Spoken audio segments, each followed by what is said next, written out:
पैसा पकैलू प्यार जान हमके भगा देलू।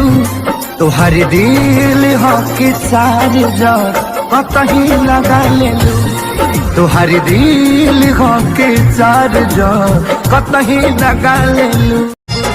एक ही कवार सही खाइब जरूर हो। एक ही कवार सही खाइब जरूर हो।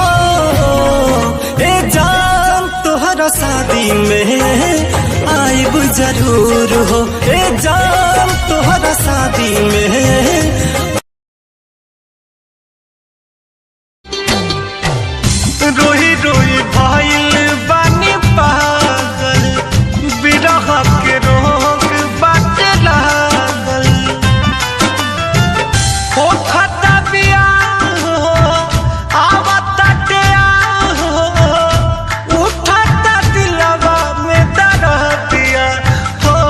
हम तो बनी सेंट्रल जेल होके वाला नहीं खेबेल। हमारा जान के लागता बता दिया। ते मोहब्बत के लायक नहीं कान खोल के सुन। धोखाधड़ी कैले बारी तोरा मिली नहीं पून। दोहतानी अपना लाइफ में तो दहे दे जानू दहे दे। अबे बस करी रे बगली रहे दे। अबे बस करी रे बगली रहे दे। दौड़न देले बारी मुँह पहुँचले। केहू नहीं बूझे हमरो हलतिया।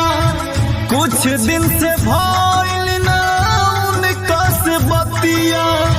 तू ही कुछ पैया लगावा चंदा रे